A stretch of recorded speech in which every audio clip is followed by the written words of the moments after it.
Podcast Spainsif, plataforma de referencia de la inversión sostenible en España.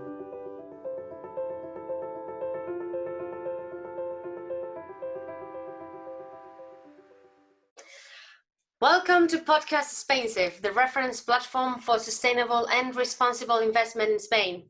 Today, as part of our podcast series devoted to circular economy, we are lucky to have two specialists from Candriam on this cutting-edge topic. Monica Kumar, she is the co-manager of the strategy for the Candriam Sustainable Equity Circular Economy Fund, and Cantan Stevenart, ESG analyst for Candriam. Welcome, Monica and Cantan. Thank you so much for joining us today. Hi. Hi, everyone. Hi, thank you. Let's begin then with a little bit of context question from my side. Monica, as we mentioned, you are the co-manager of this strategy for the Candriam Sustainable Equity Circular Economy Fund. Why and then when did you launch the Candriam Circular Economy Fund? Sure, thank you, Andrea. So we started to work on our circular economy strategy more than 1.5 years ago. And we launched it in April last year. It was a great launch. We actually worked really hard on the building of the strategy with Quentin, alongside with other ESG team members that have more than 25 years of experience. And before digging into the why we launched this strategy, very quickly, let's define what is the circular economy. And we define it in opposition with a linear economy, which is the current state of our economy, based on a take, make, use, waste model, meaning that we take the resource, we make the product, we use it, and when we don't need it anymore, we simply throw it away. Whereas in a circular economy, instead of throwing it away, we will reuse it, repair it, remake it, and eventually recycle it to avoid waste. So there are two goals here. First one is indeed for us to decrease the pressure we put on the stake, meaning the pressure on natural resources that are limited. And secondly, it's to decrease the waste generation. So why did we launch the fund? Why did we launch the strategy? Well, first, because there is an environmental emergency. Because today we're consuming way more than what our planet can regenerate in terms of resources. We are consuming 1.7 times the planet. And if our current trends of consumption persist and with growing population, we will be consuming 3 times the planet.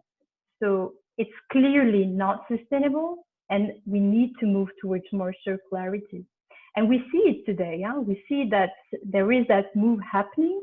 We see that there is a growing awareness among consumers. We see that regulation is also playing a role. And so we're there. And the second point, which is really important, is that we as investors, we see it as an investment opportunity.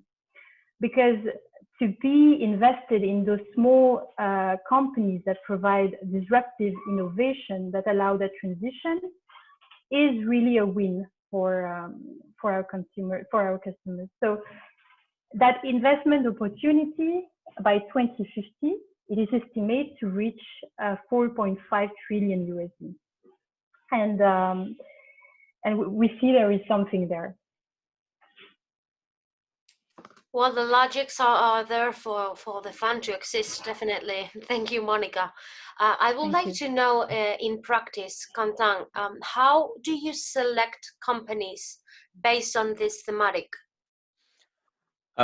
So companies can contribute in many different ways to transition to a more circular economy, but we've developed a framework where we distinguish 2 types of companies. We call them enablers and transformers. So on the one hand, there are enablers, and these are companies that enable other actors to become more circular. So they offer a concrete solution by commercializing a specific product or service that makes this transition to a more circular economy possible.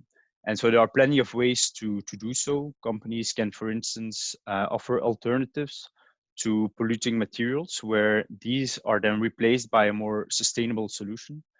Think, for instance, about renewable energy. But companies can also offer technologies that enable a longer lifespan of certain products. And these obviously then reduce the need for virgin raw materials and reduce also the waste. And then finally, of course, recycling technologies are also considered for enablers. So the enablers are real solution providers. But then on the other hand, we also identify companies that use these innovations to transform themselves and apply circular best practices in their whole value chain. And those we call transformers. So as I said, they make sure that across their whole value chain, they reduce their environmental footprint and manage their waste properly. And then for transformers, per sector, we identify proper circular actions to put in place. And the actions include raw material sourcing, product design, but also waste management practices. And then we select only those companies that have excellent performance in crucial circular practices. And I think it's useful to bring up an example. So let me take the example of the textile industry.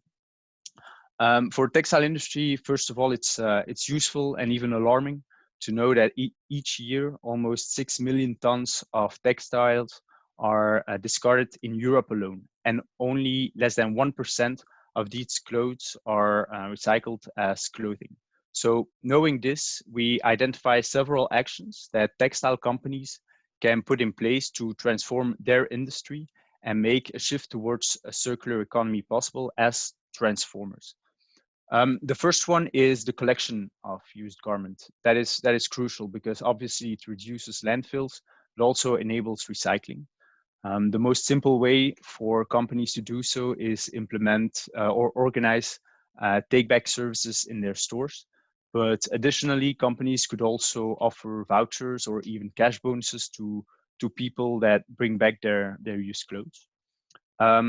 A second thing that companies can do is to be aligned with circular economy is sell second-hand clothes, which of course favors material reuse over new products. The third one is a very important one. It doesn't only apply to the textile industry. It's about applying circular principles in the product design. So concretely, this means that companies design their clothes in such a way that those clothes are more easily repairable, or that they are more easily recyclable, or that they can last longer. Because high quality and more solid products that are flexible, that for instance have different functionalities, are all concepts that are totally aligned with the circular philosophy. And that is something that companies can implement in their product design. And then the fourth one, which we consider for transformer companies, and in particular for transformer companies in the textile industry, is the use, of course, of recycled and renewable content in the clothes. Yeah. So as a conclusion, we invest in companies that are real circular solution providers, but also in companies that apply the circular best practices to transform their own value chain. And following with you, Candriam, do you have an example of an enabler or a company showing an innovative circular solution? Yeah, absolutely. So an interesting example is that of the company Carbios. It's a chemical company that has developed an enzymatic process that enables infinite recycling. So basically, through their enzyme, when they add their enzyme to post-consumer plastics, so basically, for instance, used PET bottles, it transforms the plastic polymers into monomers. And these monomers are then purified and can be used again to make new products that are then made of 100% recycled content. So basically, it breaks up the construction of the plastic, which enables it to be used again as new with the same level of performance. So a great example of how innovative technologies can support the shift toward a circular economy.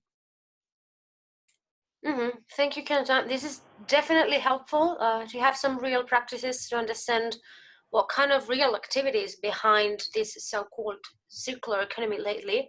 I'm afraid we are getting to the end of the podcast, so let me, Monica, pose one last question to you before we conclude the conversation. And the question will be the following. In your view, who can play a role to support the transition to a circular economy? Sure. Well, we think that all players need to play a role. That is to say, investors, regulation, consumers, companies as well. And I think let's take the perfect example of plastic. First, we see growing awareness among consumers that are replacing single-use plastic bottles with reusable containers. We see regulation also with the EU directive on single-use plastic ban, as well as an increasing use of recycled content. We see companies also that are drastically increasing the use of recycled plastic into their packaging, not only because of regulation, but also because they have a reputational risk. Because at the end, the plastic bottles that end up in the ocean have their brand on it. So they're moving towards more circularity. So at the end, it's not only one player, but all the players that need to play a role so we're able to move towards a circular economy.